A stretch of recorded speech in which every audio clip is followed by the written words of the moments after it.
thalathatun la yukallimuhumullahu yawmal qiyamah wa la yuzakkihim wa lahum wa la yanzuru ilaihim wa lahum adzabun alim. Syaikhun zanin wa malikun kadzabun wa ailun mustakbirun. Dari Abi Hurairah radhiyallahu an, Nabi SAW bersabda, 3 kelompok yang tidak akan diajak bicara oleh Allah Subhanahu wa taala pada hari kiamat, yang tidak akan dibersihkan oleh Allah pada hari kiamat, bahkan tidak akan dilihat oleh Allah pada hari kiamat, dan bagi mereka azab yang sangat pedih. Yang pertama, syaikhun zanin, orang tua yang sudah renta tapi masih berzina. Yang kedua, wa malikun kadzab, penguasa yang berdusta. Wa ailun mustakbirun, dan orang miskin yang sombong. Dalam riwayat Salman Al-Farisi radhiyallahu an ada tambahan wal munafiq sil'atahu bi khalifin kadhib, dan orang yang bersumpah atau memudahkan sumpah-sumpah palsu untuk melariskan dagangannya. Ma'asyiral muslimin yang dimuliakan Allah Subhanahu wa taala, 3 perkara ini adalah 3 perkara yang sangat mengkhawatirkan sekali, karena ancamannya sedemikian banyak dari Allah Subhanahu wa taala dan juga Rasulnya. Tidak akan diajak bicara pada hari kiamat, tidak akan dibersihkan, tidak akan dilihat, bahkan bagi mereka azab yang sangat pedih. Berarti sini 4 ancamannya. Pertama, tidak akan diajak bicara oleh Allah Subhanahu wa taala. Jangan lagi Allah Subhanahu wa taala yang mengajak bicara kita. Terkadang kita bicara dengan orang, kemudian orang itu tidak mau diajak bicara, bahkan memalingkan pandangannya, itu sudah sakit bagi kita. Apalagi Allah Subhanahu wa taala yang tidak bicara dengan kita, tentu lebih sakit lagi. Kemudian tidak dibersihkan, maknanya Allah Subhanahu wa taala sama sekali tidak memandang keimanan kita. Jadi apa yang sudah kita lakukan dari amal-amal soleh di dunia ini, Allah Subhanahu wa taala sama sekali tidak menilainya. Ini kan bahaya. Kemudian wala yang duru ilaihi, yang ketiga, Allah tidak akan melihat. Maksudnya melihat dengan kacamata rahmat. Kalaupun dia melihat kita, maka dengan kemurkaannya. Kita saja ada orang yang kita takuti, kemudian dia memandang kita dengan pandangan ancaman saja sudah takut kita ini. Apalagi Allah Subhanahu wa taala. Kemudian Allah juga menyediakan azab yang sangat pedih. Walahum adzabun alim, dan bagi mereka azab yang sangat pedih. Siapa mereka ini? Di sini Nabi SAW mengatakan syaikhun zanin, orang tua yang sudah renta tetapi masih melakukan zina. Ketika para ulama memberikan catatan kepada kalimat syaikhun zanin ini, para ulama mengatakan bahawa kalau seandainya ada 2 orang yang berzina, yang satu anak muda, yang satu orang yang sudah tua, sama-sama berzina, maka dosa zina orang tua jauh lebih besar dibandingkan zinahnya anak muda. Itu maksudnya. Apa alasannya? Yang pertama, kita tahu bahwa usia manusia itu terbatas. Terutama umat Nabi SAW dibatasi dengan usia. Kata Nabi SAW, a'maru ummati baina sittina wa sab'in. bahwa umur umatku itu berkisar 60 sampai 70 tahun saja. Wa qalilun ma yajuzu dzalik. Sedikit orang yang melampaui 70 itu. Ada tetapi tidak banyak. Umumnya orang itu di usia 70 tahun sudah meninggal. Artinya kalau seandainya orang itu usianya sudah 60 tahun atau 50 tahun lebih, artinya dia sudah mengira-ngira usianya. Biasanya orang yang seperti ini harusnya lebih mendekatkan diri kepada Allah Subhanahu wa taala dibandingkan mengumbar syahwatnya. Karena dia sudah tahu batas usianya itu. Walaupun dia tidak tahu kapan dia meninggal, tetapi Rasul sudah membatasi seperti itu. Berarti orang yang sudah tua dan berzina, dia tidak tahu diri kalau dia sudah dekat ajalnya. Ini yang pertama. Yang kedua, kalau anak muda berzina itu sudah wajar karena syahwatnya memang besar. Walaupun tetap kita katakan zina itu dosa besar, mau dilakukan siapa saja.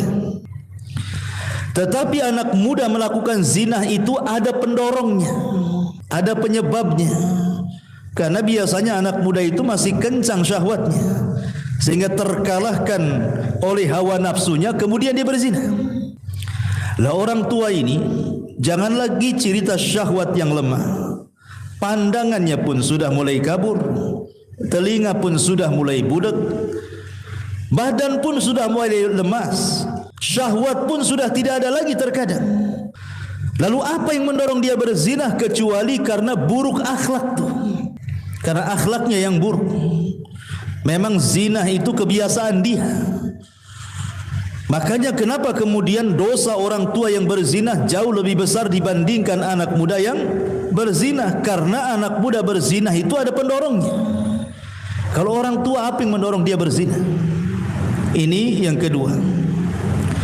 Yang ketiga, umumnya orang yang sudah tua, biasanya nikmat yang Allah anugerahkan itu sudah tersampaikan semuanya. Dia sudah punya istri, dia sudah punya anak, sebagian besar sudah punya cucu. Artinya bahwa dia pernah merasakan yang halal, yang Allah halalkan kepadanya kan. Kenapa kemudian dia meninggalkan yang halal kemudian berpaling ke yang haram? Kalau tidak rusak hatinya. Maka ini juga pendorong kenapa Syekhun Zanin ini dikhususkan dalam hadis ini oleh Nabi sallallahu alaihi wasallam. Kemudian yang terakhir, umumnya orang sudah tua ini, kalau dia berzina berarti dia lebih banyak mendolimi keluarganya. Sebab itulah Nabi sallallahu alaihi wasallam mengkhususkan Syekhun Zanin, orang tua yang berzina, maka dosanya lebih besar dibandingkan anak muda yang berzina. Sama seseorang laki-laki berzina dengan wanita pelacur, dengan seorang laki-laki berzina dengan tetangganya, itu kan beda hukumnya. Walaupun sama-sama zinahnya, tetapi berzina dengan pelacur lebih sedikit dosanya dibandingkan berzina dengan tetangganya. Kenapa demikian? Karena kalau dia berzina dengan wanita tetangganya atau laki-laki tetangganya, berarti dosanya double. Pertama dosa zinahnya, yang kedua dosa merobek hak-hak bertetangganya. Itulah yang kemudian dosa zina itu tidak satu level tetapi bertingkat-tingkat. Sama juga di sini dengan Syekhun Zanin, orang tua yang berzina. Ini yang pertama. Kemudian yang kedua kata Nabi sallallahu alaihi wasallam, wa malikun kadzdzab. Malikun kadzdzab, penguasa yang berdusta. Kenapa kemudian Nabi sallallahu alaihi wasallam mengkhususkan penguasa yang berdusta lebih besar dosanya dibandingkan orang biasa berdusta? Bukankah dusta itu sama-sama dosa besar? Anda berdusta juga dosa besar, penguasa berdusta juga dosa besar. Lalu kenapa kemudian para penguasa kalau mereka berdusta dosanya lebih besar dibandingkan orang biasa? Karena apa yang mendorong penguasa berdusta kepada rakyatnya coba? Sementara hukum ada di tangannya. Kebijakan-kebijakan rakyat itu ada di tangannya. Untuk apa dia berdusta? Bukankah dia yang membuat undang-undang? Baik umpamanya kebaikan untuk rakyatnya ataupun keburukan untuk rakyatnya. Kita ini sebagai rakyat tidak bisa apa-apa. Apa kata pemerintah? Ya aja ngikutkan begitu. Lalu apa gunanya berdusta kalau begitu?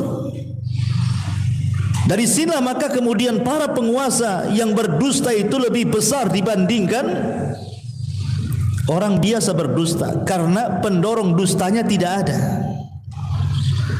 Yang kedua, kalau dia berdusta, dia akan membawa dosa rakyatnya. Lain kalau saya berdusta dengan Anda, paling membawa dosa Anda saja, satu orang atau dua orang, kan begitu. Tapi kalau penguasa berdusta ini, maka dia akan membawa dosa yang akan ditanggung oleh dia dari seluruh rakyat yang dipimpinnya. Makanya ketika Nabi SAW menulis surat kepada raja-raja untuk masuk Islam, contoh saja surat Nabi SAW kepada Herakli, pembesar Romawi. Kata Nabi SAW, aslim taslam, kalau kamu masuk Islam selamat kamu, kalau tidak aku akan menanggung dosa semua rakyatmu, kata Nabi. Itulah konsekuensinya pemimpin yang dusta itu. Tapi kalau pemimpin itu jujur, justru dia mendapatkan pahala rakyatnya. Makanya kenapa ketika Nabi SAW menyebutkan orang pertama dari orang-orang yang akan mendapatkan naungan arsy Allah di hari yang tidak ada naungan kecuali naungan Allah, pertama disebut oleh Rasulullah apa? Imamun adil, pemimpin yang adil, nomor satu tuh. Ya. Maka dari sini ma'asyiral muslimin yang dimuliakan Allah Azza wa Jalla, Allah khususkan para penguasa dusta ini dosanya lebih besar dibandingkan rakyat yang berdusta. Kemudian yang ketiga, kata Nabi SAW, wa'ailun mustakbir, orang miskin sombong. Ikhwatu fiddin yang dimuliakan Allah Subhanahu wa ta'ala, gimana ceritanya orang miskin sombong? Sudah miskin sombong, sombong itu kan harus ada pendorongnya. Seperti umpamanya Qarun. Kenapa Qarun sombong? Karena kaya. Kalla innal insana la yatgha an ra'ahus taghna. Terkadang ada orang-orang yang kalau Allah buka kekayaan dia melampaui batas. Berarti pendorong sombongnya si Qarun itu karena kekayaannya. Ada yang mendorong dia sombong. Namrud ataupun Fir'aun sombong. Apa yang mendorongnya? Kekuasaan dia. Karena dia punya kekuasaan, makanya dia sombong. Berarti yang mendorong Fir'aun sombong, Namrud sombong itu karena kekuasaannya. Berarti kekuasaan yang mendorong dia menjadi sombong. Atau mungkin karena ketampanan, atau mungkin karena kecantikan, atau mungkin karena sebuah jabatan, atau mungkin dalam sebuah pekerjaan, atau mungkin titel atau apalah namanya. Kan banyak pendorong-pendorong orang itu jadi sombong. Tetapi orang miskin sombong itu apa yang dorong dia sombong itu apa? Apa yang disombongkan orang miskin? Sudah ngontrak, banyak hutang, masalah dengan keluarganya, apa yang disombongkan orang miskin itu?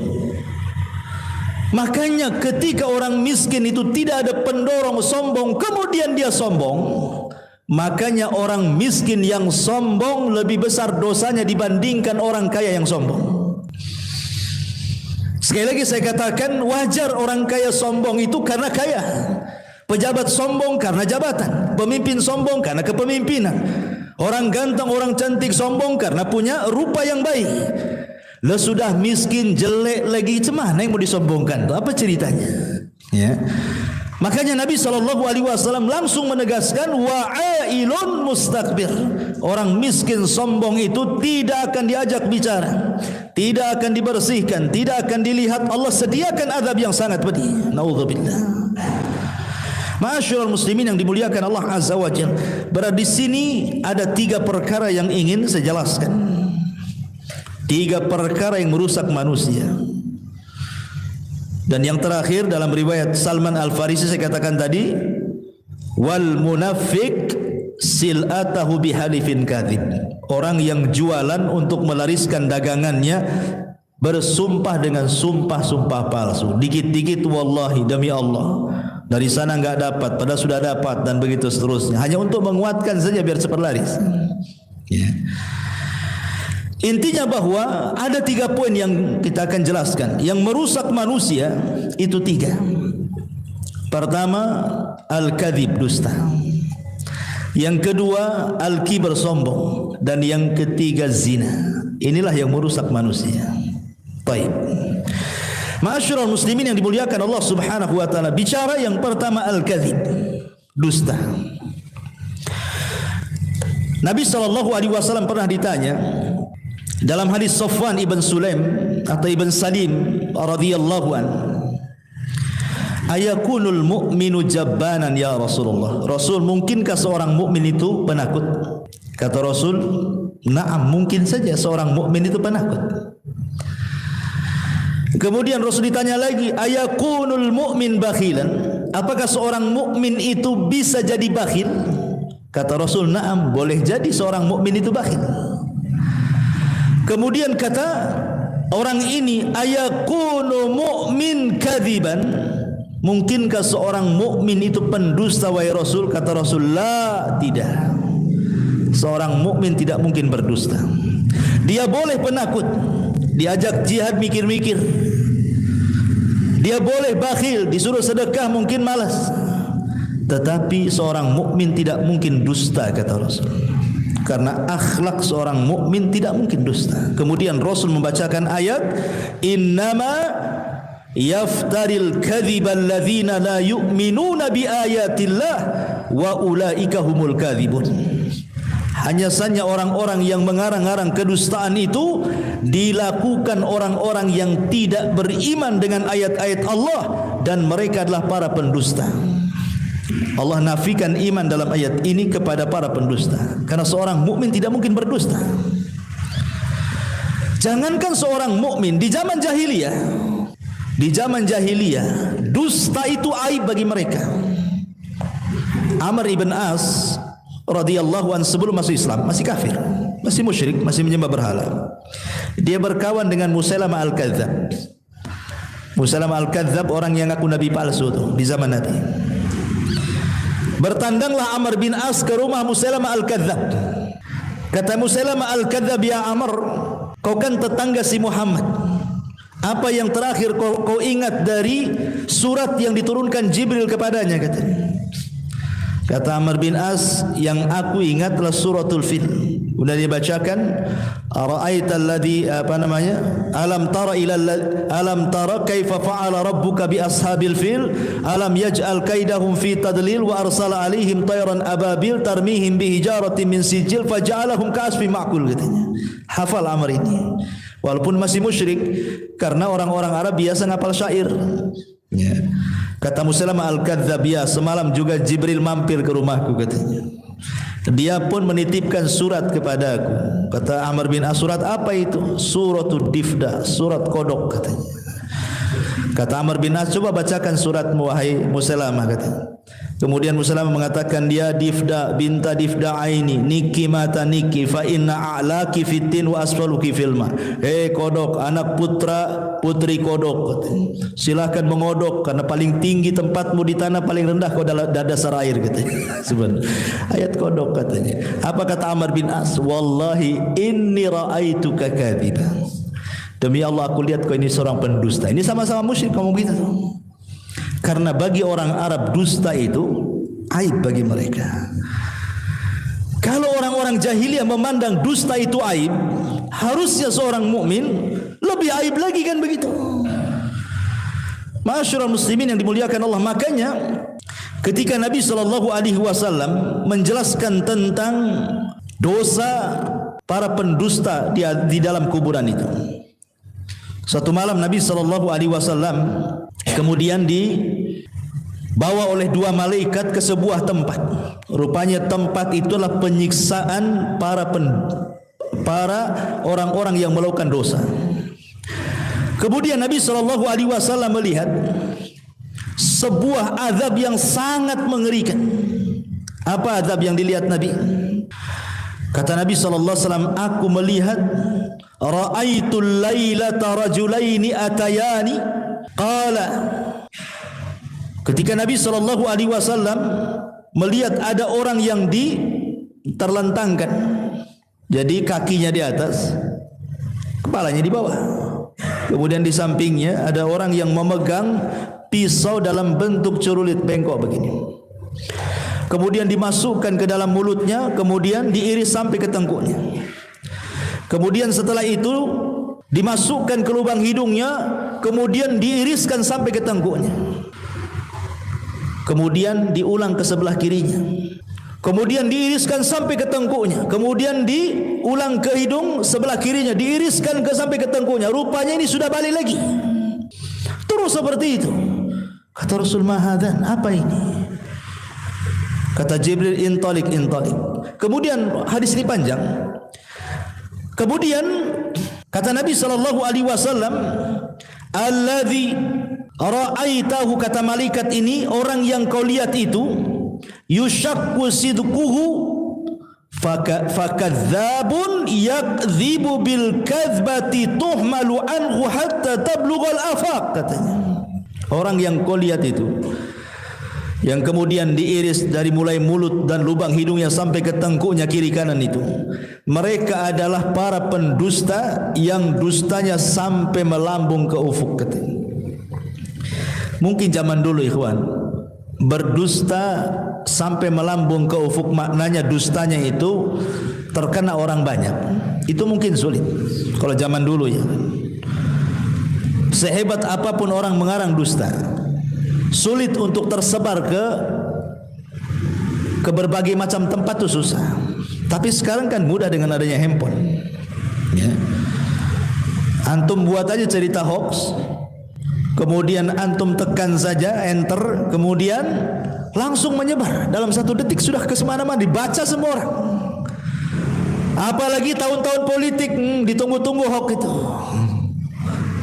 Apalagi sudah ada YouTube, sudah ada Instagram, sudah ada ini. Itulah maknanya tablugul afaq. Jadi dusta itu menyebar kemana-mana tuh.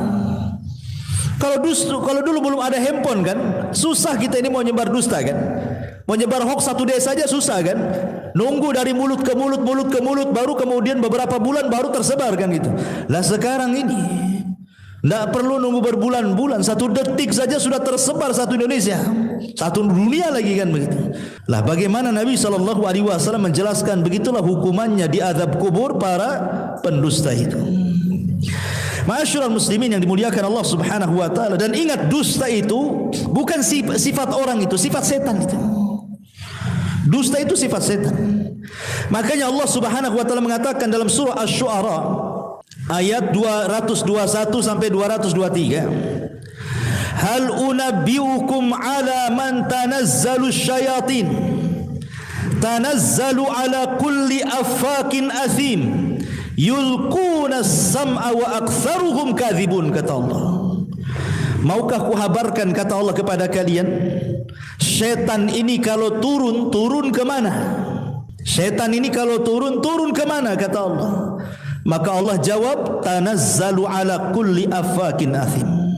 Mereka turun menemui para pendosa dan juga para pendusta. Siapa mereka? Para dukun, paranormal ya. Yulquna sam'ah. Kemudian setan-setan itu melemparkan kalimat-kalimat hasil dari dengar dia dari langit. Wa aktsaruhum kadzibun, dan kebanyakan setan-setan itu pendusta. Jadi ketika jin-jin itu naik ke langit, kemudian mencuri dengar dari perkataan malaikat, dapatlah 1 kalimat, kemudian dicampur adukan dengan 99 kalimat, kemudian dijualah kepada dukun itu 1 benar, 99 kalimat dusta. Jadi dari sini bahwa syaitan itu mengarang-arang cerita kemudian dijual kepada dukun. Kemudian dukun pula berdusta kepada kita. Itu namanya silsilah kibul namanya. Jadi dukun dikibuli oleh jin, kita pula dikibuli dukun gitu maksudnya. Ya. Jadi dusta itu adalah sifatnya syaitan, kesimpulannya. Kemudian juga sifatnya orang-orang munafik. Bahkan Nabi SAW mengatakan bahwa jima' hisal, keseluruhan watak-watak munafik itu adalah kadzib, dusta. Apabila mereka hasad, mereka berdusta. Apabila mereka dengki, mereka berdusta. Apabila mereka hendak menipu, mereka berdusta. Apabila mereka bicara, mereka berdusta. Itulah orang munafik itu. Makanya Nabi SAW mengatakan ayatu munafikin salasatun. Tanda orang munafik itu 3. Salah satunya kata Rasul, idza haddatsa kadzab. Apabila dia ngomong berdusta.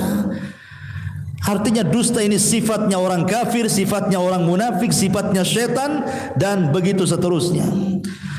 Ma'asyiral muslimin yang dimuliakan Allah Subhanahu wa taala, tapi kan dusta ini tingkat-tingkatan. Sama dengan zina juga bertingkat-tingkat kan begitu. Yang paling besar dosanya adalah dusta itu kalau al-kadzibu 'ala Allah wa Rasul. Dia berdusta atas nama Allah dan atas nama Rasulnya. Ini dusta paling besar. Ya. Seperti umpamanya dia menciptakan hukum, Allah mengatakan halal, Allah mengatakan haram, padahal Allah tidak mengatakan ini halal, ini haram. Kita balik hukum Allah. Dan Allah katakan dalam surah An-Nahl ayat 116, Allah mengatakan wala taqulu lima tasifu alsinatukumul kadhiba hadza halalun wa hadza haramun litaftaru 'ala Allahi kadhiba. Maka janganlah kalian mengucapkan sesuatu dan mengatakan ini halal, ini haram, padahal Allah tidak mengatakannya, hanya untuk berdusta atas nama Allah Subhanahu wa taala. Kemudian yang kedua, atau mungkin dia tidak mengatakan seperti itu, merubah-rubah ayat-ayat Al-Quran, yang halal diharamkan, yang haram dihalalkan, dan begitu seterusnya. Boleh jadi mungkin dia mentafsirkan Al-Quran yang bukan tafsirnya dengan kedustaan karena hawa nafsunya. Atau mungkin dia membuat sebuah riwayat hadis yang dinasabkan kepada Rasul, yang kemudian hadis itu hadis maudhu, hadis palsu. Atau mungkin sudah ada hadis palsu kemudian disebarkannya. Itu sama dengan berdusta atas nama Rasul. Betapa banyak para duat, para dai yang mereka tidak paham dengan hadis-hadis Rasul, berceramah tiba-tiba mengeluarkan hadis-hadis maudhu. Kata Nabi SAW dalam sebuah hadis, man kadzaba alayya muta'ammidan falyatabawwa maq'adahu minan nar. Siapa yang sengaja berdusta atas namaku, silahkan tempat duduknya di neraka. Kan banyak itu para duat. Kalau kita menyampaikan hadis dan ini hadis palsu, jelaskan ini hadis palsu. Jangan dilempar begitu saja karena masyarakat tidak paham. Akhirnya masyarakat mengimani sesuatu yang tidak boleh diimani. Ini yang pertama. Yang kedua, al-kadzibu 'alan nas. Berdusta kepada manusia seperti orang-orang munafik. Mereka berdusta. Allah mengatakan dalam Al-Quran seperti dalam surah Al-Munafikun, nashhadu innaka la Rasulullah, kami bersaksi bahwa engkau adalah Rasulullah. Maka Allah Subhanahu wa taala bantah, tidak, engkau tidak sedang bersaksi dia Rasul. Kenapa? Wallahu ya'lamu innaka la Rasul wallahu yashhadu innal munafiqina lakadzib. Di ujung ayat Allah mengatakan innal munafiqina lakadzibun. Para orang-orang munafik itu adalah para pendusta. Kemudian yang ketiga, al-kadzibu fi hadithi bainan nas. Berdusta ketika bermuamalah bersama manusia. Dan itu paling banyak di masyarakat itu. Orang-orang yang suka berdusta di masyarakat itu paling banyak. Datang orang yang nagih hutang, itu yang sering di masyarakat. Nanti orang tuanya bilang sama anaknya, bilang bapak tak ada. Anak ini pula bego, ngomong sama debt kolektornya, bapak tadi ngomong, dibilang katanya tak ada katanya. Apa enggak berang tuh debt kolektornya. Intinya bahwa ini paling banyak di masyarakat adalah ketika mereka berbicara suka berdusta. Kemudian yang keempat, al-kadzib li idhakin nas. Ini para pelawak. Berdusta untuk membuat orang tertawa. Hati-hati ya. Kadang-kadang saya tidak paham kenapa profesi-profesi para pelawak itu dengan bangganya mereka melawak. Kemudian dalam lawakannya mereka berdusta hanya untuk mendapatkan tertawaan manusia. Ini dosa besar. Nabi SAW mengatakan wail, bayangkan diawali dengan kalimat wailun, kata Rasul. Wailun lilladzi yuhadditsu bil hadithi liyudhika bihil qaum fayakdzib. Wailun lahu, kata Rasul. Neraka wel. Tahu wel? Wel itu sebuah lembah di dasar jahanam yang sangat dalam, yang sangat hitam, yang sangat busuk. Itulah wel. Sebuah lembah di neraka jahanam itu disebut wailun. Di Quran banyak wailun lil mutaffifin, wailun likulli afakin hathim, wailun likulli humazatil lumazah, banyak dalam Quran. Ya. Wailun, lembah di neraka jahanam untuk siapa? Untuk orang yang mereka berbicara.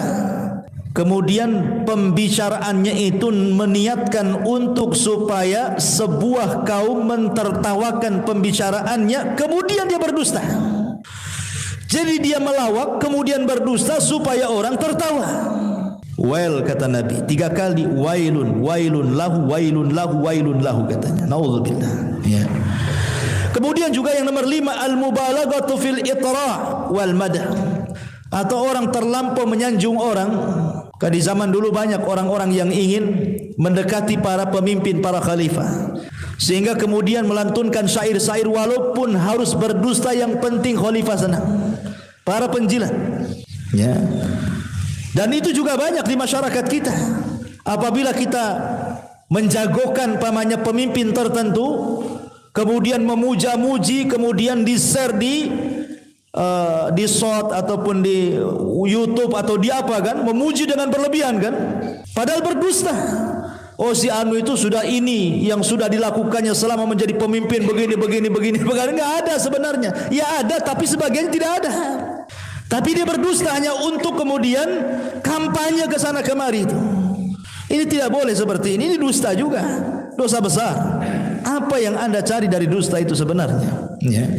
Kemudian yang nomor 5, nomor 6, al-kadhibu atau kadhibut tajir fi bayani sil'atihi. Ini juga banyak di pasar-pasar. Dustanya para pedagang biasanya, ya, untuk melariskan dagangannya, maka dia rela menyembunyikan aib dagangannya itu supaya laris. Dan itu umum di pasar-pasar. Karena pasar itu sendiri adalah tempat perangnya setan. Kata Nabi SAW, syarrul makan aswaquha, seburuk-buruk tempat itu pasar-pasarnya. Tidak ada di dunia tempat yang paling buruk melebihi pasar. Disitulah syaitan menancapkan bendera perangnya. Kenapa demikian? Karena tidak ada dosa di luar pasar kecuali ada di pasar. Yang syirik banyak di pasar, yang taruh raja-raja di warung-warung biar lariskan itu. Dunia perdukunan itu perang di pasar tuh. Yang hasad di pasar, yang dengki di pasar, yang maki-maki, yang merendahkan, yang gibah, semua di pasar ada. Ya. Makanya berlindunglah kalau orang masuk pasar itu. Kemudian yang nomor 9, syahadatuz zur. Ini biasa di persidangan-persidangan. Ya, membayar saksi untuk berdusta, untuk mengambil hak orang lain, naudzubillah. Kemudian juga yang nomor 10, al-mubalaghatu fil mu'arid. Berlebihan ketika membenci orang. Kalau kita benci kepada orang, kadang-kadang dia rela berdusta. Oh, si fulan tuh begini, padahal enggak ada. Ya. Kemudian yang nomor 11, al-kadhibu as-siyasi. Ini pun dusta dalam dunia perpolitikan yang sudah saya jelaskan tadi. Ini yang pertama, dusta. Tetapi apakah semua dusta itu dilarang? Tidak. Ada dusta-dusta yang dibolehkan. Sebagaimana disebutkan oleh Ummu Kulthum bintu Uqbah ibn Abi Mu'ayyid radhiyallahu anha.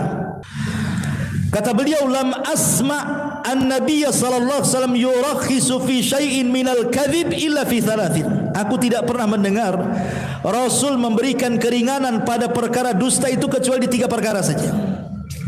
Yang pertama, al-kadhibu lil islah baina al-mutakhasimaini. Kalau Anda mendamaikan orang yang sedang bertengkar, kemudian berdusta hanya untuk mendamaikan, boleh. Pamannya si A bertengkar dengan si B, antum si C ini penengahnya.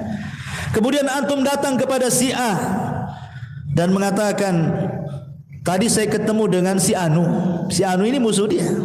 Masya Allah, dia itu memuji-muji kamu loh. Padahal dia memaki-maki, dia memuji-muji kamu itu sebenarnya baik itu menurut dia, padahal tidak pernah mengucapkan kalimat itu. Nanti dia pula datang ke si Anu ngomong sama gitu ya, saya kemarin ketemu, Masya Allah, dia tuh tidak dendam sama kamu itu, dia baik kok, kalau ngomong sama saya dia ngomong muji-muji itu ya. Akhirnya kan meredakan keduanya sifat dengki kan, permusuhannya kan diredamkan. Ini enggak masalah berdusta seperti ini. Yang enggak boleh itu antum ke sana bawa gas yang 5 kilo, yang ke sini bawa gas yang 10 kilo. Itu namanya antum mau adu domba itu. Itu enggak boleh. Ya. Ini yang pertama. Yang kedua, al-kadzibu li irdha'i zaujah. Antum berdusta hanya untuk menyenangkan istri, enggak masalah. Ya, enggak masalah. Istri masak keasinan, enak katanya. Luar biasa. Ini kalau dimakan salero basamo ini.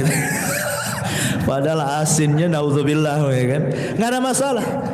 Terutama antum yang poligami. Biasanya banyak dusta orang poligami itu. Enggak ada masalah, hanya untuk supaya istri pertama enggak marah umpamanya kan. Nah, di mana Bang? Padahal lagi di istri kedua, lagi di pasar kan. Sebab kalau antum bilang di istri kedua apa enggak murung-muring kan gitu ya. Maka hanya untuk mencari keridhaan tidak ada masalah. Tetapi jangan terus-terusan kan itu ya, ada batasnya.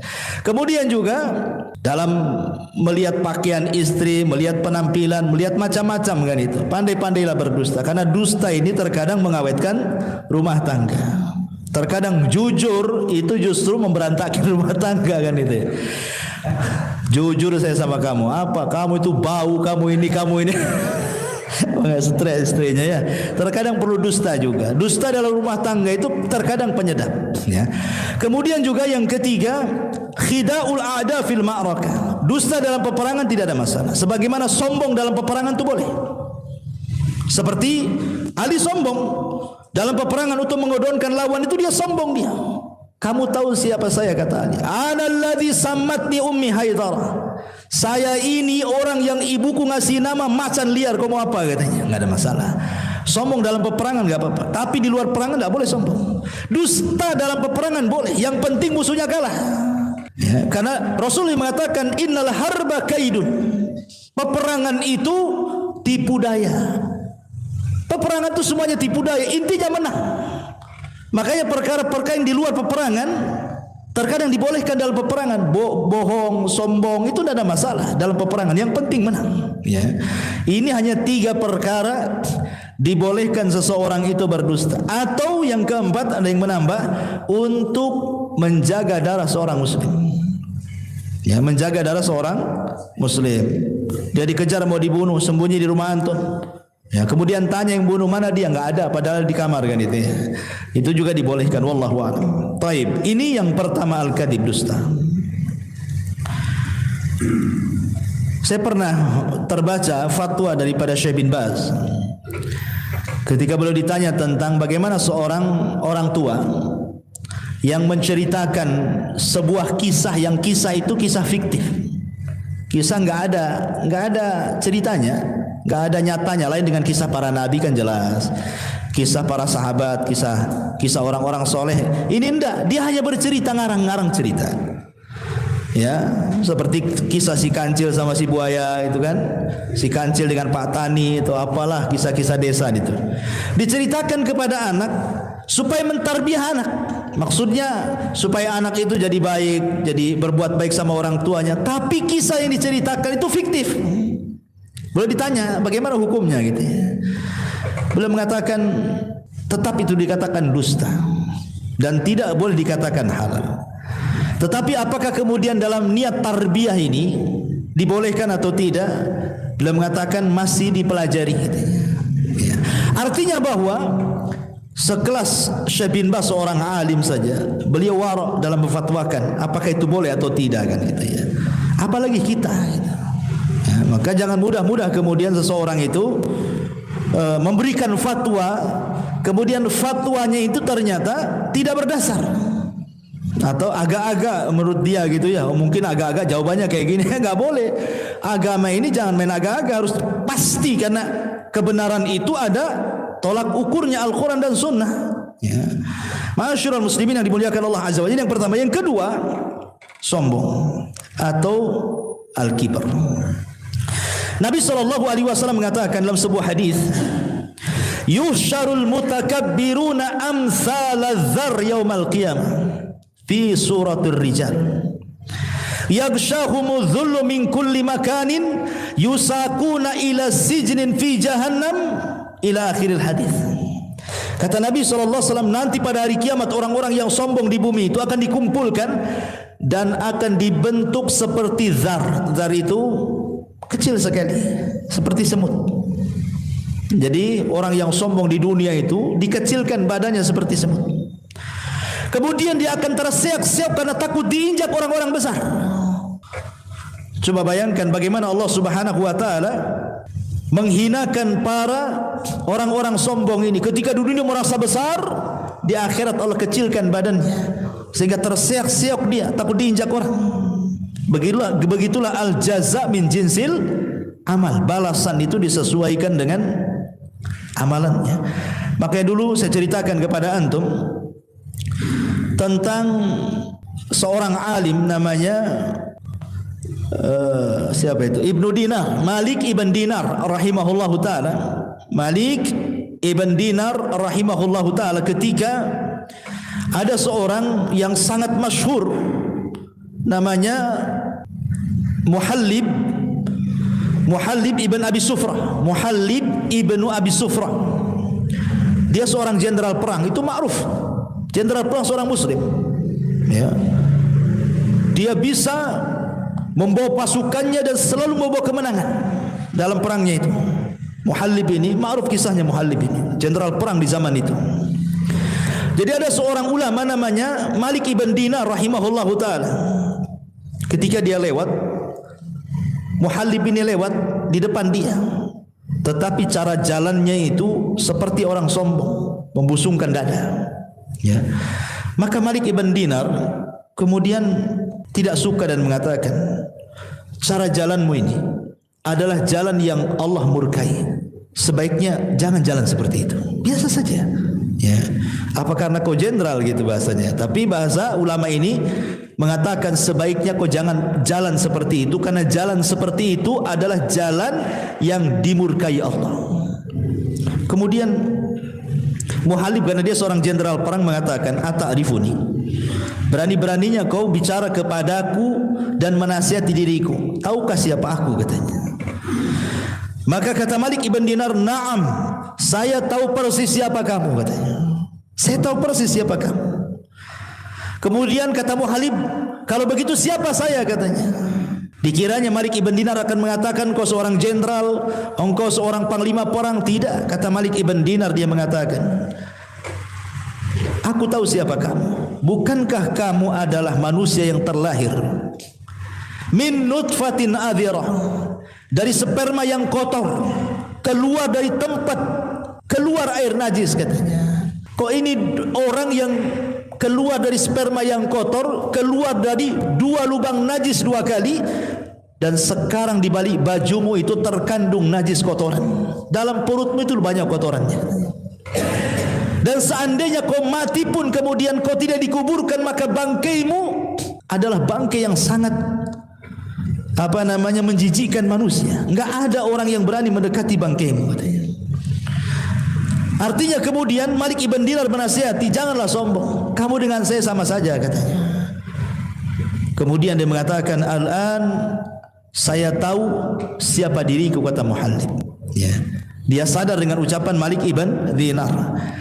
Dari sini menunjukkan bahwa kalau kita terlahir dari sperma yang kotor, keluar dari 2 lubang air najis, laki-laki dan perempuan, kemudian kita hidup pun membawa-bawa najis dalam perut, kemudian kita mati, kalau seandainya tidak dikuburkan bangkai kita seminggu saja sudah busuk, lalu apa yang disombongkan, gitu maksudnya. Apa yang disombongkan manusia itu? Tidak ada. Makanya Ibnu Sammak suatu ketika menghadap Harun ar-Rasyid, seorang pemimpin ma'ruf. Harun ar-Rasyid pemimpin adil, khalifah, ya. Jadi di hadapan Harun ar-Rasyid ini ada minum air putih.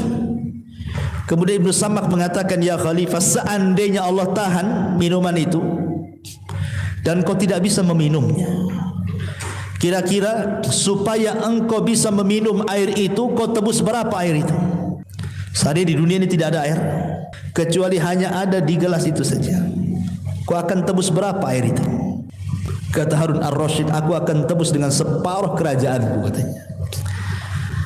Kemudian kalau seandainya air itu sudah masuk ke badan, kemudian tidak bisa keluar lagi, orang tidak bisa kencing, otomatis jadi penyakit kan begitu.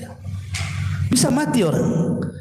Kira-kira supaya bisa keluar dari perutmu itu air itu, kau berani bayar berapa? Kata Harun Ar-Rasyid, aku bayar dengan seluruh kerajaanku, katanya. Lihat, satu kerajaan yang dimiliki Harun Ar-Rasyid tidak sebanding dengan satu gelas air. Lalu apa yang disombongkan gitu maksudnya? Kalau dunia ini tidak lebih daripada segelas air, ya. Makanya ketika Allah Subhanahu wa taala menceritakan tentang kisah orang-orang yang sombong dalam Al-Quran, lihat akibat mereka. Seperti Qarun saja kan, fa khassafna bihi wa bidarihil ardh. Kami tenggelamkan Qarun dan seluruh kekayaannya. Lihat Fir'aun, fa aghraqnahu, kami tenggelamkan dia. Lihat Namrud, dihukum 40 tahun, dimasukkan satu ekor nyamuk ke lubang hidungnya, bersarang 40 tahun di otaknya. Namrud tersiksa. Matinya Namrud itu gara-gara dipukul sendal. Namrud itu mati gara-gara dipukul sendal. Ya. Kenapa? Untuk menghilangkan binatang yang ada di kepala, seekor nyamuk loh, bersarang di otaknya 40 tahun. Dia minta kepada pembantunya setiap hari dipukul sandal. Tapi Allah Subhanahu wa taala tidak keluarkan sebagai azabnya, akhirnya mati. Mati gara-gara sandal. Itu Namrud yang sombongnya, naudzubillah, ya. Begitulah orang sombong, ma'asyiral muslimin yang dimuliakan Allah Subhanahu wa taala. Makanya Rasul tidak suka dengan orang-orang sombong. Di zaman Rasul ada Abi Dzar Al-Ghifari mencela Bilal bin Rabah. Abi Dzar Al-Ghifari seorang sahabat, ya. Dia mengatakan kepada Bilal ibn Rabah, "Ya ibn Sauda," katanya, "wahai anak orang hitam." Apa kata Nabi sallallahu alaihi wasallam? "Ya Aba Dzar, a'ayyartahu bi ummi." A'ayyartahu bi ummi. Apakah engkau mencela Bilal dengan ibunya? Innaka mru'un fika jahiliyah. Dalam hatimu itu ada kejahilian, kata Rasulullah. Rasul tidak suka. Ini seorang sahabat, ya. Tidak bisa, karena Islam, datangnya Islam itu untuk menyetarakan antara si hitam dengan si putih, antara si Arab dengan non-Arab. Semua sama dalam Islam itu. Makanya kenapa Nabi SAW ketika khutbatul Arafah mengatakan la fadla bainal Arabi wal Ajam walal aswad alal ahmar illa bitaqwallah, katanya. Tidak ada beda antara si hitam, si merah dan si putih. Tidak ada beda antara anda orang Arab atau non-Arab. Yang membedakan kalian hanyalah takwa, kata Rasul. Datangnya Islam inilah yang kemudian menyetarakan semua manusia. Lalu apa yang disombongkan dalam Islam? Makanya kenapa kemudian banyak orang-orang yang tidak suka dengan dakwah Rasul akhirnya jadi munafik. Contohnya siapa? Ubay ibn Khalaf, ya. Abdullah ibn Ubay ibn Khalaf, tokoh munafik, dulunya sangat dibanggakan oleh dua kabilah besar, Khazraj dan Aus, kan, sebelum kedatangan Rasul dari Mekah ke Madinah. Bahkan dijagokan akan memimpin dua kabilah besar Ansar sebelum masuk Islam mereka. Datang Nabi, rupanya kabilah Ansar dua-duanya masuk Islam, Khazraj dan Aus itu. Kemudian Islam menyatarakan mereka semuanya. Akhirnya Abdullah ibn Ubay tidak lagi dihormati, kan? Karena apa? Semua sama dalam Islam itu. Mau anda pemimpin, kami rakyat. Mau anda pejabat, kami orang biasa. Mau anda kaya, kami miskin. Semua sama. Sejak itulah akhirnya Abdullah ibn Ubay dendam kepada Rasul. Akhirnya jadi munafik dia, ya. Ma'asyiral muslimin yang dimuliakan Allah Azza wa Jalla. Taib. Sombong ini banyak pengaruhnya. Di antaranya ikhwatu fiddin muliakan Allah Azza wa Jalla, persis kata Nabi SAW ketika ditanya apa itu sombong, kata Rasul, batrul haq wa ghamdun nas, menolak kebenaran. Semata-mata menolak kebenaran itu sudah dianggap sombong. Menolak Quran, menolak hadis, itu sombong orang itu. Yang kedua, merendahkan manusia, karena biasanya orang sombong itu dia cuek dengan orang. Kalau antum ingin tahu orang kaya sombong itu, ngobrol dengan dia. Ya, ngobrol dengan orang-orang kaya itu.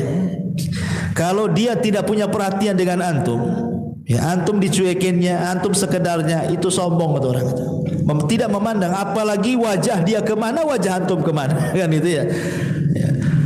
Seperti itu ikhwan. Na'udzubillah ya. Kemudian juga su'u muamalatin nas. Biasanya orang sombong itu buruk muamalahnya. Sangat buruk muamalahnya. Ketika ada seorang laki-laki minta izin kepada Nabi SAW, kemudian kata Nabi kepada Aisyah, bi'sa akhul asyirah, seburuk-buruk orang yang datang itu dia wahai Aisyah, katanya. Kemudian ketika datang orang ini, tiba-tiba Nabi SAW senyum-senyum, tertawa-tertawa. Aisyah heran gitu. Kata Aisyah, Nabi SAW, tadi kau mengatakan seburuk-buruk orang dia, ketika dia sudah datang kau tajamul pula, artinya berpura-pura pula, kan itu. Tidak menunjukkan bahwa dia itu orang jahat, katanya kan. Padahal yang datang ini orang munafik. Sampai-sampai Rasul mengatakan ketika datang Hasan Husain, dicium sama Nabi. Orang ini mengatakan, ya Rasulullah, saya punya 10 anak, laki-laki dan perempuan, tidak ada yang aku cium satupun, katanya. Maka kata Nabi SAW, ciumlah mereka. Jangan sampai Allah mencabut rahmat di hatimu, maka tidak akan turun rahmat dari langit kepadamu, katanya. Irhamu man fil ardi yarhamukum man fis sama. Sayangi orang yang di bumi, maka yang di langit akan menyayangi kamu, katanya. Lihat orang sombong itu tidak punya rahmat dalam hatinya. Ya, tidak punya rahmat sama sekali. Karena muamalahnya buruk orang-orang seperti itu. Makanya kenapa Nabi SAW sangat mengajarkan tawadhu dan membenci kesombongan. Sampai di akhir hayatnya loh, sebelum wafatnya Rasul, itu di akhir khutbah beliau, sebelum beliau wafat, beliau naik mimbar. Kemudian kata Nabi SAW, man kuntu darabtu dhahran fahadha dhahri, kata Rasul.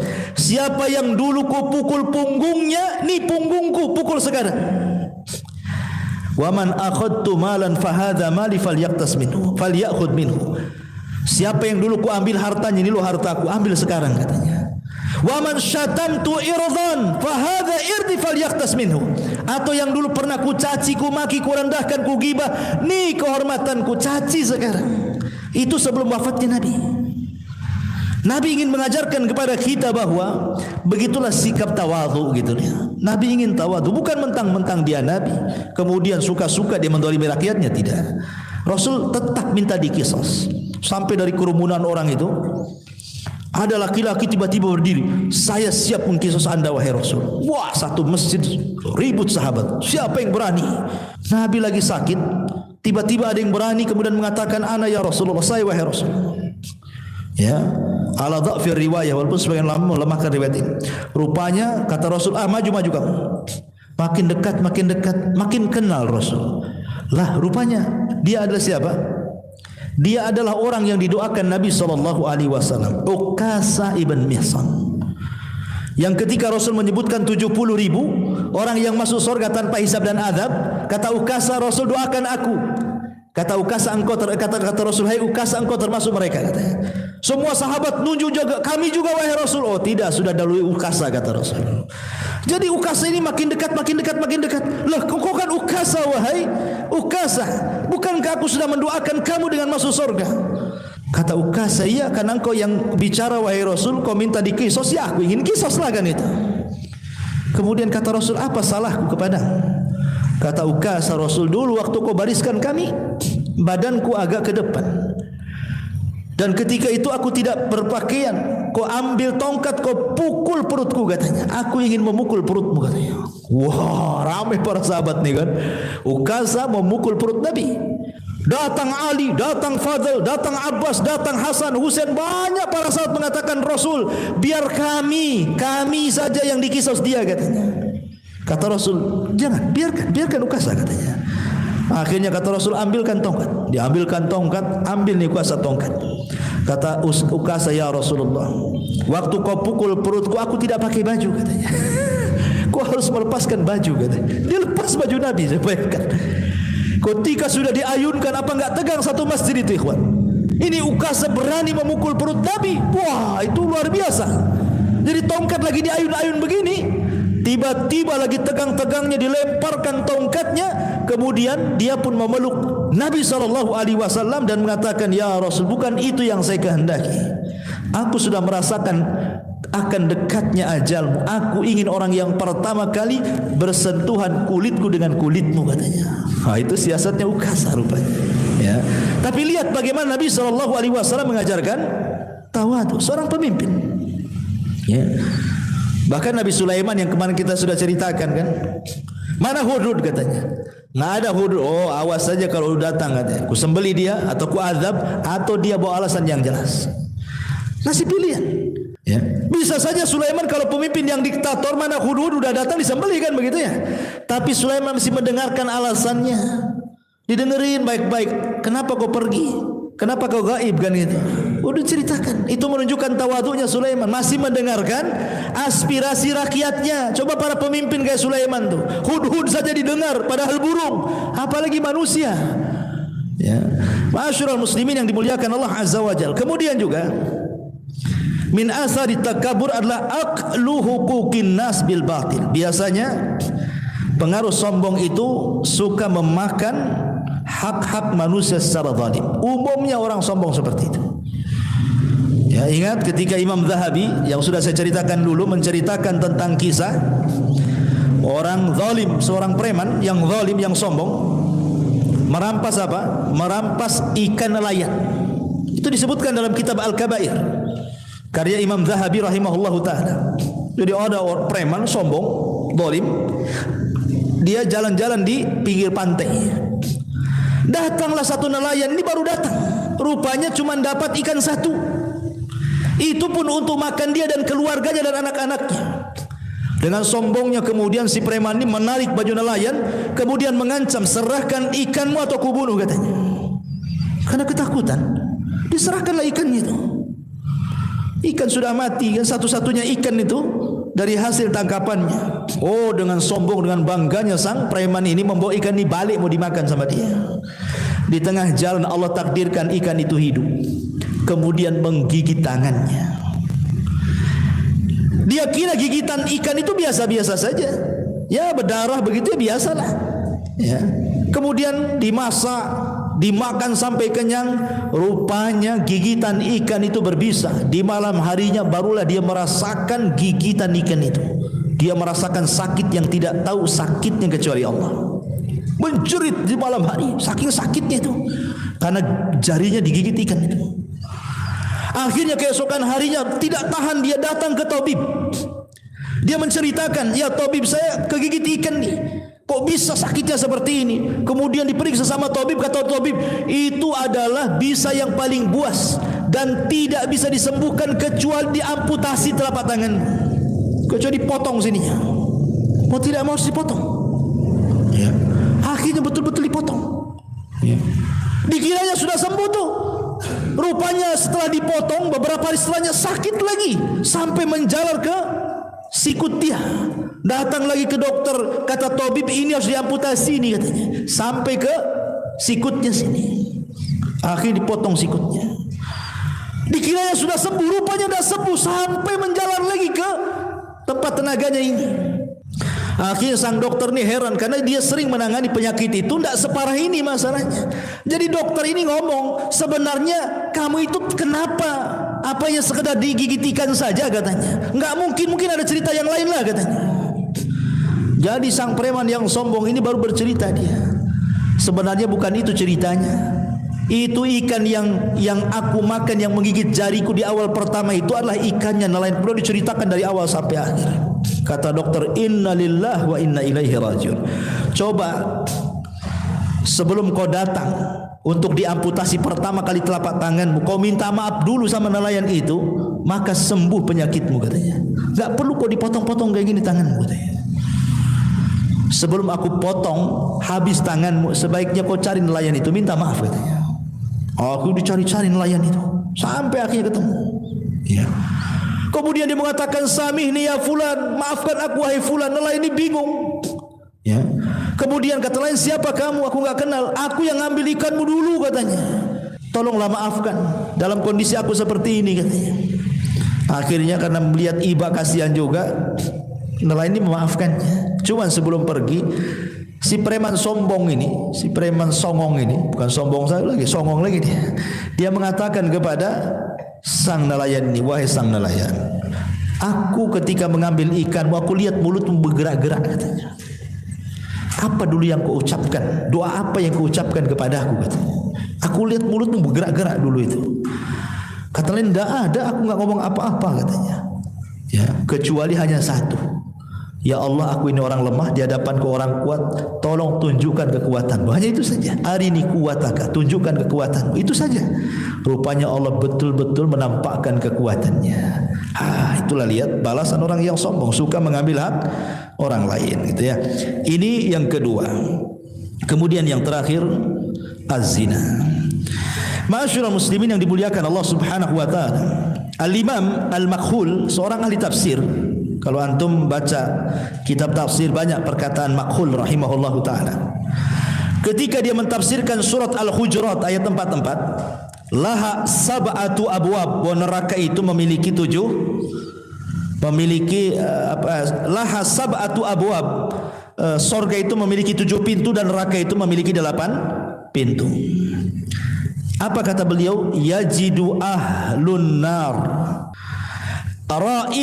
yajidu ahlan nar raihatan muntinatan.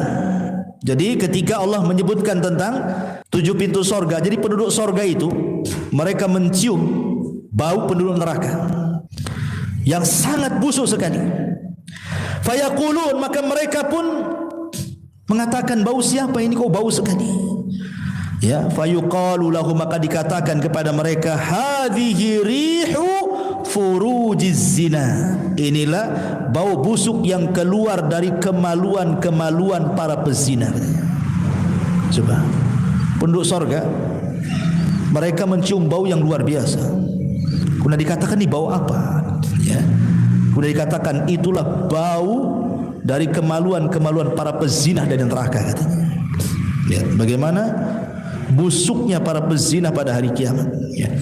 Ma'asyiral muslimin yang dimuliakan Allah Azza wa Jalla, bahkan disebutkan dalam hadis Ibnu Umar radhiyallahu an, ketika Nabi sallallahu alaihi wasallam menasihati orang-orang muhajirin, salah satunya kata Nabi SAW dalam nasihat beliau, lam tadharil fahisha fi qaumin qattun hatta yu'linu biha illa fasha fihimut ta'un wal auja allati lam takun madat fi aslafihim alladhina madaw.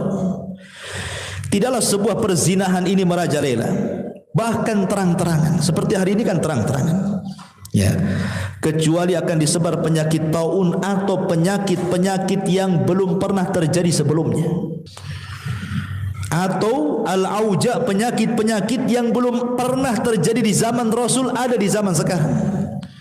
Ya, seperti penyakit AIDS, ya kan, dan penyakit-penyakit yang semacamnya. Sampai hari ini belum ada obatnya, kan. Padahal para profesor, para penemu, para orang cendikiawan, orang-orang ahli kesehatan dunia, ya, mereka sudah meneliti di lab-lab hebat mereka, baik di Jepang sampai ke barat, belum ada obatnya sampai hari ini. Kenapa tidak ditemukan obat? Bukankah Allah menurunkan penyakit, Allah juga turunkan obatnya? Kenapa untuk penyakit ini tidak ada obatnya, kan? Ya. Sebenarnya kita katakan bahwa berkumpulnya kalian wahai para profesor, para dokter untuk menemukan obat ini percuma saja sebenarnya. Karena yang sedang Anda lawan itu bukan melawan penyakit, bukan melawan bakteri, bukan. Yang Anda sedang lawan itu Allah Subhanahu wa taala.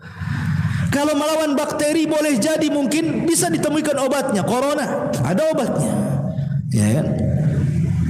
Tetapi yang sedang Anda lawan ini bukan siapa-siapa, Allah. Sekalipun kemudian ditemukan obatnya, Allah kirim lagi tentaranya yang lain, kan? Bakteri yang lain yang lebih ganas daripada AIDS, kan? Bisa saja terjadi. Tentara Allah itu di mana-mana, ya. Makanya Nabi SAW 14 abad yang silam sudah mengatakan, kalau itu sudah terang-terangan namanya LGBT, perzinahan, homoseksual dan yang semacamnya, ingat akan dikirim berbagai macam penyakit yang belum ada di zaman Rasul, ada di zaman kalian, katanya. Dan itu sudah terbukti. Ya, ma'asyiral muslimin yang dimuliakan Allah Azza wa Jalla. Makanya kenapa kemudian Nabi SAW mengatakan ma min dzambin ba'da syirki a'zam indallah min nutfatin wada'aha ar-rajulu fi rahimin la yahillu lahu. Kata Nabi SAW, tidak ada dosa setelah kesyirikan yang lebih besar di sisi Allah dibandingkan satu tetes air mani yang diletakkan seorang laki-laki kepada seorang rahim wanita yang bukan halal padanya. Hadis ini dikeluarkan dalam Kanzul Ummal oleh Ibnu Abi Dunya rahimahullahu taala.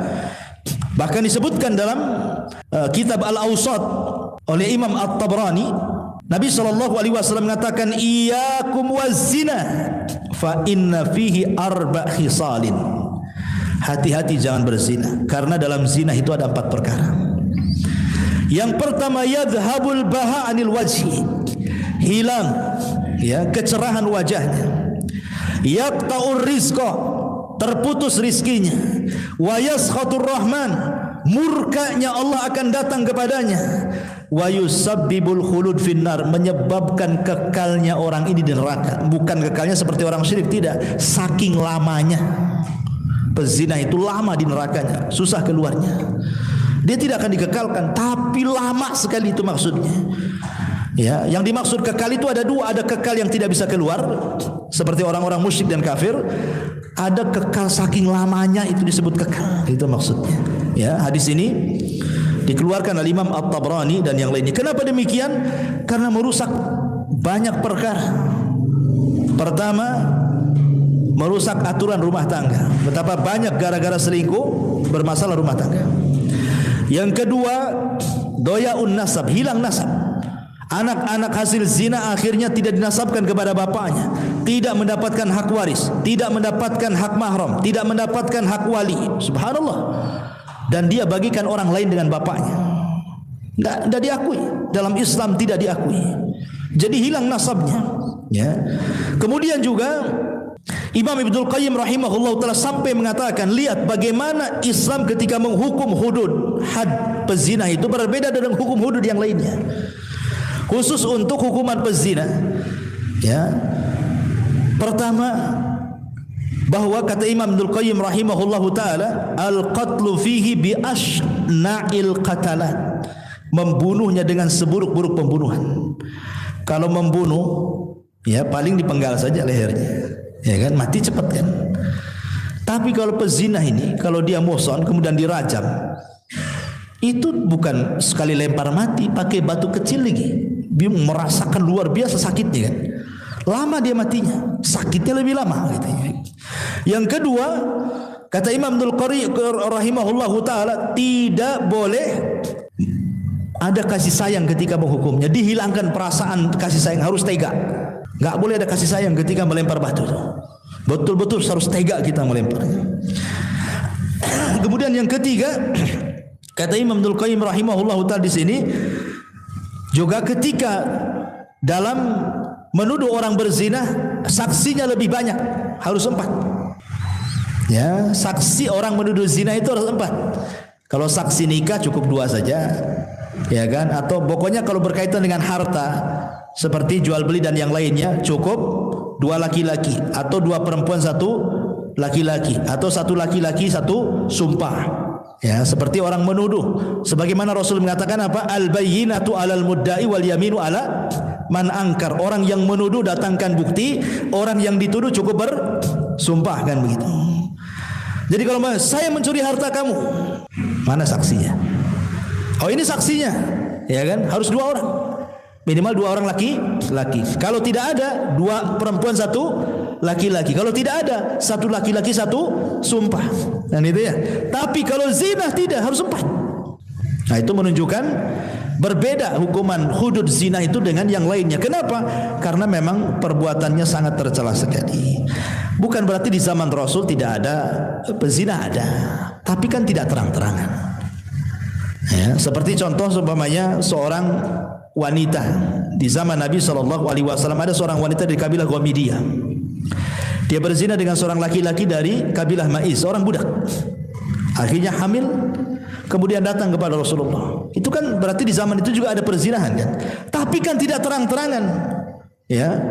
Wanita ini pun dia mengaku, dan ngaku itu sekuat-kuatnya bukti, tidak perlu saksi. Kalau orang ngaku ngapain pula ada saksi kan? Udah ngaku. Mengatakan Rasul, zanaitu fatahirni, saya sudah berzina, bersihkan saya.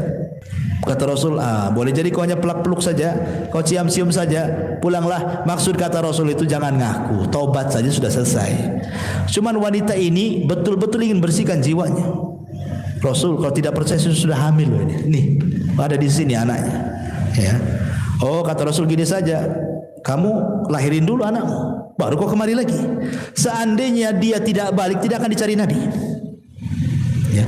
Tapi karena wanita ini betul-betul ingin tobat, habis lahir anaknya, datang bawa bayi dia.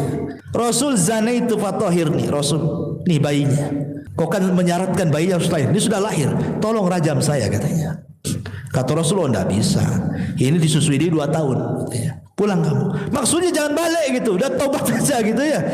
Itu bagaimana rahmatnya Islam. Tapi memang dasar wanita ini ingin tobat betul-betul, sudah 2 tahun. Datang dia bawa anaknya. Nih anak saya sudah 2 tahun wahai Rasul. Zanaitu fatahirni. Tolong rajam saya katanya. Kata Rasul, ada enggak yang mengkafir dari keluargamu? Ada, ini bibi saya, paman saya katanya. Dia sudah siap mengkafir saya. Akhirnya karena dia yang minta, dirajam wanita ini. Ketika dirajam, Khalid bin Walid semangat, wah, sampai darahnya muncrat ke badannya, sampai di celaknya wanita itu. Kata Rasulullah, tasubbuha, jangan kau cela wanita itu. Laqad kanat taubah, dia sudah bertobat. Kalau tobatnya dibagikan ke 70 penduduk Madinah cukup untuk mereka, kata Rasul. Ya. Kalau tobatnya wanita ini dibagikan kepada 70 penduduk Madinah itu sudah cukup bagi mereka. Kenapa? Karena melihat keikhlasannya. Ya. Tapi lihat bagaimana Islam. Ya, bagaimana Islam itu penuh dengan rahmat. Walaupun dia sudah berzina, tobat saja gitu maksudnya. Dan kalau sudah bertobat bukan dikatakan pezina lagi. Enggak boleh. Kalau dulunya dia pezina kemudian bertobat, jangan dibilang pezina, tidak. Dia sudah tobat. Dia jadi wanita baik-baik lagi.